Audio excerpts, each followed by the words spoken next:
कारण होता है, बढ़ना ही बुताने का कारण होता है, और फरना ही झरने का कारण होता है, हंसना ही रोने का कारण होता है, दोस्ती ही दुश्मनी का कारण होता है, और भजना ही तजने का कारण होता है। सदगुरु कबीर ने तमाम दुनिया के लोगों से पूछा है, ए दुनिया के लोगों, भजना किसको चाहते हो?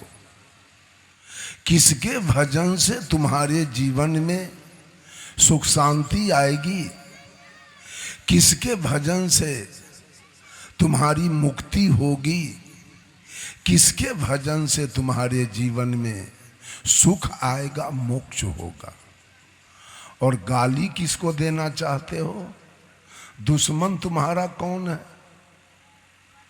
भजना किसको चाहते हो? तुम्हारा हित कौन है?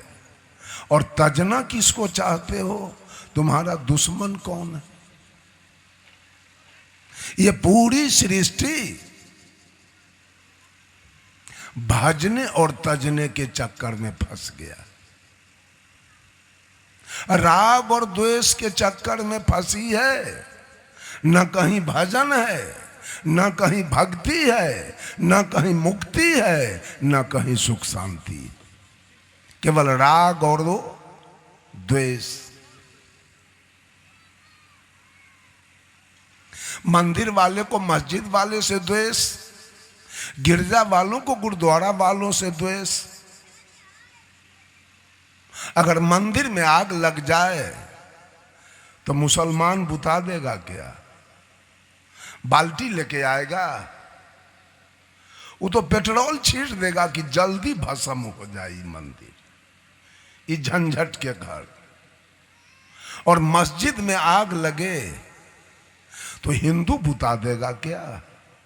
ये भी जाके पेट्रोल छीट देगा कि जल्दी मस्जिद जल जाए। गुरुद्वारा में आग लगे तो ईसाई आके बुताएगा क्या? और गिरजा घर में आग लगे तो सिख बुताएगा क्या? कोई नहीं बुताएगा, जल्दी जल जाए ये काम करेगा। बोलो भगवान किस घर में रहेंगे? मंदिर में रहेंगे कि मस्जिद में? गिरजा में रहेंगी कि गुरुद्वारा में? छोड़िए मुसलमान को, मुसलमान की बात अलग कीजिए, हिंदू में आइए। राम के भजने वाले रावण को गाली पड़ते हैं।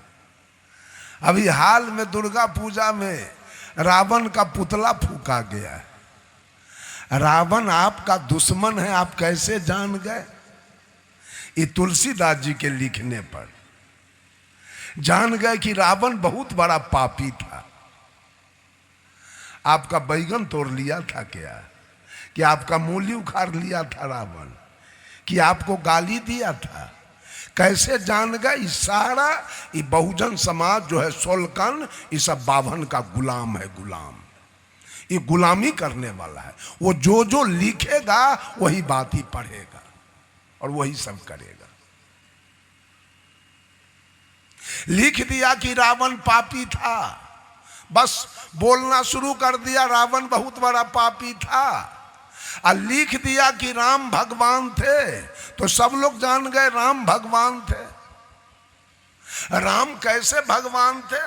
भगवान वाला कौन कौन गुण राम के पास था? एको को गुण का चर्चा कोई आदमी कीजिए तो एगो गुण के चर्चा ही कबीरपंथी सब भी मंच पर करता है। प्रातः काल उठ के रघुनाथा, 14 बरस जो चित्रकूट वनवास में थे तो कई दिन माए बाप के भोरे उठ के प्रणाम किए थे?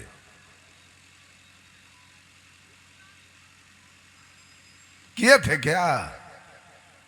झूठ बोलते हैं, पंडित के गुलामी करते हैं, वेद के गुलामी करते हैं, भजन करते हैं, एक को गाली देते हैं, एक का गीत गाते हैं। रावण को गाली पढ़ते हैं, राम के गीत गाते हैं। एक से राग है और एक से द्वेष है।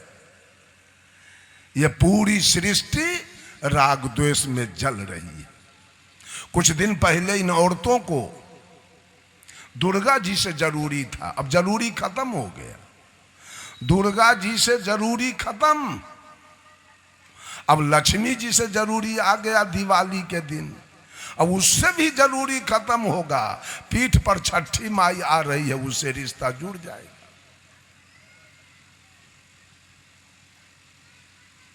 देवता की तो बाबू कमी नहीं है। कबीर साहब कहे बीजक से, झाली परे दिन आथे अंतर पर गई साँझ, अब बहुत रसिक के लागते बेस्या रह गई बाँझ। बेस्या के दुल्हा कितना है जी? बेस्या के दुल्हा कितना है? अब पूरा जीवन बाँझ बन के जीती है, एक भी बाल बच्चा नहीं। एक पति वाले को 2, 4, 6, 8, 10, 12 मियाँ सके 20-20। एक पति वाले को 20 बच्चा, 1000 पति वाले को एको को बच्चा न, जिंदगी भर निपुत्र। ये 1000 भगवान के पूजने वाली निपुत्र बन के अंत में मर जाएगी। सब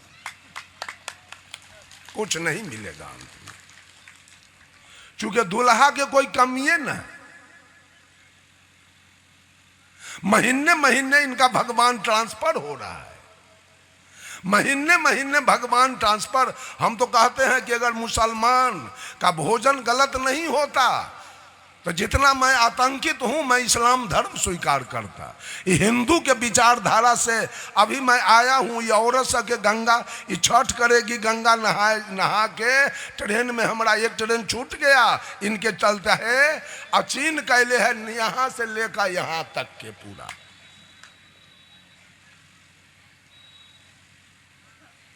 यहां से यहां तक सिंदूर कैले है। जिस भूमिहारिन राजपूतनी ब्राह्मणी के कैथिन के बेटा इंजीनियर है, पति डॉक्टर है, कलेक्टर है, जिसका 200 400 बीघा जमीन का प्लॉट है, जिसका बैंक बैलेंस है, जिसका 4 महल का मकान है, जिसके दरवाजे पर स्कॉर्पियो बोलेरो खड़ी है, उसको भगवान से उतना मतलब नहीं है। इस सोलकन की औरत को भगवान से ज्यादा मतलब है। ये सब भगवान को ज्यादा चाहती है, इसलिए कि पिछोड़ा में 2 डिसमिल बैगनों रोपने का उपाय नहीं है इनके पास। इनके माथा में जट्टा फूटता है, जट्टा। एको को भूमिहारिन के माथा में जट्टा मिला, एको को राजपूतनी के माथा में जट्टा मिला, एको को कैथिन के माथे में जट्टा मिला। इस सोलकन के औरत के मूड़ी माथा में जट्टा फूटता है। आई बेंत लेके भगताई करती है, बेंत लेके। एको को भूमिहारिन भक्ताई नहीं करती है, राजपूतनी भक्ताई नहीं करती है। सोलकन के औरत सब कनुआइन, तेलीन, मलाहिन ये सब भक्ताई करती है पूरा। इसके देह पर छुच्छे देवता है केवल। अब 2 कट्ठा जमीन नहीं है इनके पास। पति इनका बनिहारी करता है, चिमनी में ईंटा ढोता है। एगो माइक ले आएगा साँझ का, जाग जाग माग।